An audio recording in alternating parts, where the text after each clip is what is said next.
Des tirs ont éclaté hier soir à Kéréboulé, à une centaine de kilomètres de Djibo vers la frontière malienne. Ces tirs seraient une représaille des bandits de la zone contre l'installation des Kogluwego. Dans l'affaire dite Dupont-Nazinon, le soldat de première classe Mohamadi Compaoré, qui était recherché par la gendarmerie, s'est rendu. Le chef de l'exécutif burkinabé, Paul Kabatieba, a rencontré les syndicats hier. Les détails dans un instant. Mesdames et messieurs, voilà ce qui fait la une de l'actualité du 19 octobre 2016. Bienvenue, bonjour à tous. Des coups de feu ont éclaté en fin d'après-midi ce 18 octobre 2016 à Kéréboulé dans le Soum, un village situé à près de 100 km de Djibo. Selon des sources dans la région, c'est aux environs de 17 h que des individus armés ont fait irruption dans le village de Kéréboulé dans la commune de Nansumbu, semant la panique au sein des habitants qui ont pris la fuite.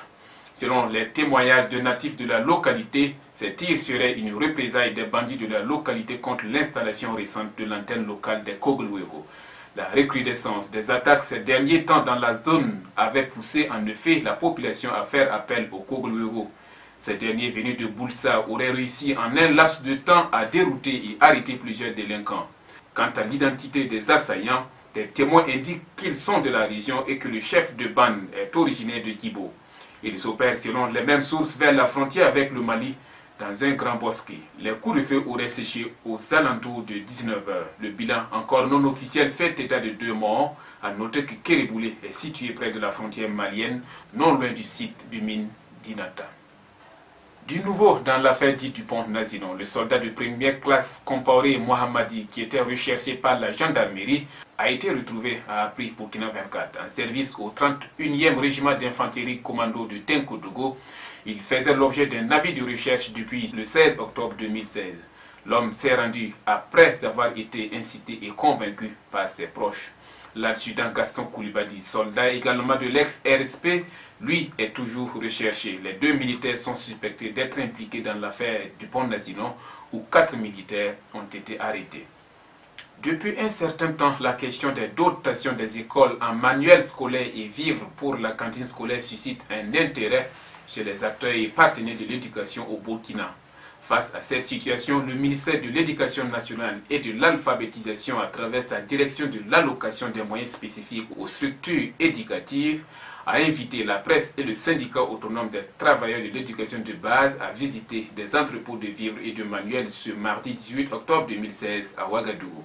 On note que le MENA dispose actuellement dans ses différents magasins de stockage d'environ 40 000 tonnes de vivres correspondant aux besoins total estimés. Comme on vous le disait en titre, le chef du gouvernement Paul Kabatieba a rencontré les syndicats hier mardi 18 octobre 2016 à Ouagadougou. L'objectif de cette rencontre était pour le gouvernement de décliner sa vision en matière de politique économique et sociale. Les syndicats ont une fois de plus exposé au Premier ministre les dures conditions de vie et de travail dont ils font face. Le chef du gouvernement a quant à lui indiqué que le gouvernement ne méconnaît pas l'existence de conditions de vie difficiles des travailleurs du public et du privé.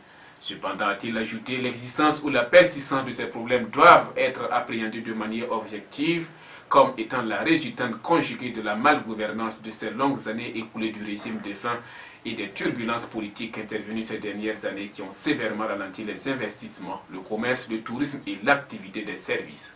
Pour lui, il n'est donc pas juste que des voix tendent à imputer cette responsabilité à un gouvernement de moins d'un an d'activité qui a trouvé à son arrivée très peu de ressources dans les caisses de l'État et qui, en plus, devait s'attaquer dès ses premiers jours à des défis sécuritaires graves. Les 4 militaires burkinabés décédés lors de l'attaque du détachement militaire du camp d'Intango dans le Sahel reposent désormais au cimetière militaire de Gongaï. Ils ont été conduits à leur dernière demeure hier 18 octobre 2016 en présence de soldats, officiers, autorités, familles et amis.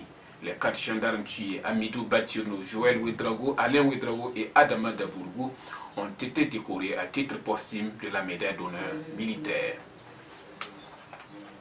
Voilà, mesdames et messieurs, c'est ici que s'arrête ce journal. Toute la rédaction se joint à moi pour vous souhaiter d'agréables moments en compagnie des programmes de la radio B24.